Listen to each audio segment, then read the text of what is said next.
All right, listeners, ready to explore some tricky Italian grammar? Always up for a language challenge. Great. Well, today we're diving deep into the world of Italian prepositions, specifically for those of you who are using Pronunciator to study. Ah, yes, prepositions. They're like the little spices that can make or break your Italian. That's a great way to put it, because they can be so subtle, but they change the whole flavor of what you're saying. Exactly. And I know from experience that Pronunciator doesn't shy away from throwing those curveballs. Absolutely. So for our listeners out there who are knee-deep in Pronunciator exercises, let's break down why these prepositions like di, da can be so tricky. Okay, so imagine this. You're using Pronunciator. You're feeling pretty confident with your verbs, your nouns. Then bam, a preposition pops up and throws you for a loop. It's like hitting a grammar speed bump. Right. And the thing is, one preposition can have multiple personalities depending on the context. You mean like how di can mean of in one sentence and from in another? Exactly. And if you're just trying to memorize translations, you're going to hit a wall. So how do we help our listeners move past the memorization and start really understanding how these prepositions work?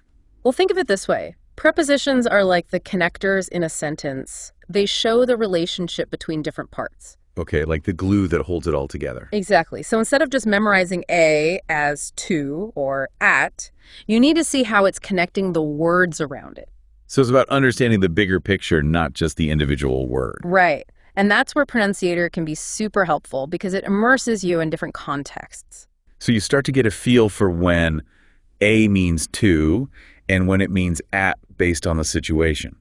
Yes. It's like learning to drive. You don't just memorize the rules of the road. You have to actually get behind the wheel and practice. That's a great analogy. And just like driving, the more you practice with prepositions, the more natural they'll become. Exactly. Don't be afraid to make mistakes. That's how you learn. Absolutely. Embrace those Pronunciator challenges. Yeah. Those moments where you're like, wait, why is it a here and not da? Those are your learning opportunities. Pay attention to the context, look for those patterns, and don't give up. That's such a great point. So for all of you out there who are tackling Italian prepositions with Pronunciator, remember, you've got this.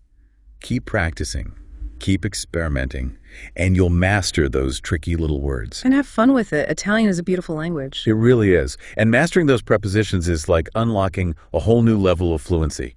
Happy learning, everyone, and until next time.